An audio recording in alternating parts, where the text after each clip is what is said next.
Alright. With this video, we're going to be talking about the man from the sea, 2nd Esdras 13. This is chapter 13, verse 1. After 7 days I dreamed a dream in the night, and behold, a wind arose from the sea and stirred up all its waves. And looked, and behold, the wind made something like a figure of a man come out of the heart of the sea. And I looked, and behold, a man flew with the clouds of heaven. And where he turned his face to look, and wherever he turned his face to look, everything under his gaze trembled. And when his voice issued from his mouth, all who heard his voice melted as wax melts when it fills the fire. And after this I looked, and behold, there was an innumerable multitude of men that were gathered together from the four winds of heaven to make war against the man who came up out of the sea. And I looked, and behold, he carved out for himself a great mountain, and flew upon it. And I tried to see the region or place from which the mountain was carved, but I could not. And after this I looked, and behold, all who had gathered together against him to wage war with him were much afraid, yet dared to fight. And behold, when he saw the onrush of the approaching multitude, neither he lifted his hand nor a spear or any weapon of war. But I only saw that he sent forth from his mouth as it was a stream of fire, and from his lips a flaming breath, and from his tongue he shot forth a storm of sparks, and all these were mingled together. And the stream of fire, the flaming breath, and the great storm, and fell on the unrushing multitude which was prepared to fight, and burned them all up, so that suddenly nothing was seen of the innumerable multitude, but only the dust of ashes and the smell of smoke. When I saw it, I was amazed. After this I saw the same man come down from the mountain, and called to him another multitude which was peaceable. Then many people came to him, some of whom were joyful in sorrow, some of them were bound, and some were bringing others as offerings. Then in great fear I awoke, and besought the Most High, and said, From the beginning thou hast shown thy servant these wonders, and hast deemed me worthy to have my prayer heard by thee.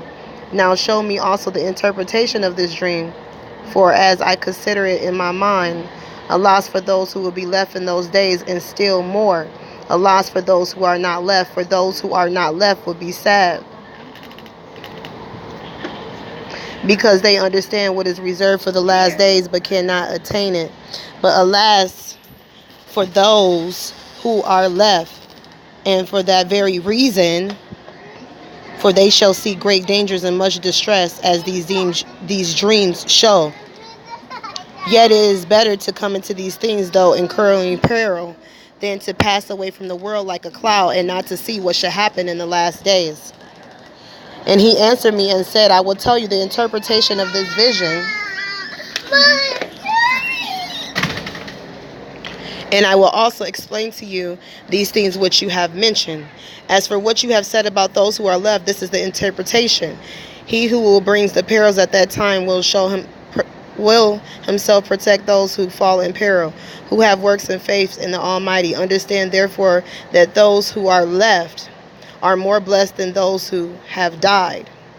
This is the interpretation of the vision. As for your seeing the man that come out of the heart of the sea, this is he whom the Most High has been keeping for many ages, who will himself deliver his creation, and he will direct those who are left.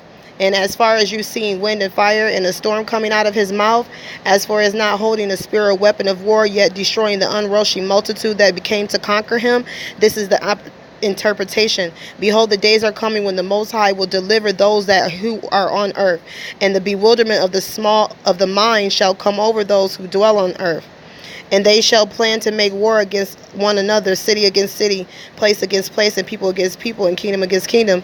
And when these things come to pass, and signs occur, which I have showed you before, then my Son will be revealed, whom you saw in the man coming up from the sea.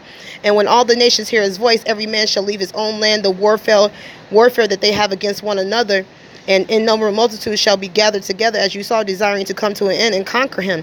But he shall stand on the top of Mount Zion, And Zion will come and be made manifest to all people, prepared and built. As you saw the mountain carved out without hands, he, my son, will reprove and assemble nations for their ungodliness with the symbol by the storm. And will reapproach them to their face with their evil thoughts and torments, what they are to be tortured, which by symbolized by the flames, and will destroy them without effort by the law, which is symbolized by the great fire. And as for you seeing him gathering another peaceful multitude that was peaceful, then these are the 10 tribes that were led away from their own land in captivities in the day of King Hoshea, whom Salamir, the king of the Assyrians, led captive, and he took them across the river, and they were taken into another land. But they formed this plan for themselves, that they would leave the multitude of nations and go to a more distant region where mankind has never lived, that they were at least might that they keep their statutes which they had not kept in their own land. And they went by the narrow passages of the Euphrates River. And for at that time the Most High performed signs for them, and stopped the channels of the river until they had passed through, so that the region was no longer a long way to go through, a journey of a year and a half. That the country is called Azareth. Okay, we're gonna stop there, and then I'll come back to the next video. It's gonna be in probably 5 or 6 different parts. I pray that this blessing is a reading to the word to you guys. The man that comes up out of the sea is Yeshua. And they're trying to get people to go to the 4 corners of the earth, which is New Mexico, Utah, Colorado, and Arizona, to fight the Most High's son. And we'll talk about that in the next video. Shalom.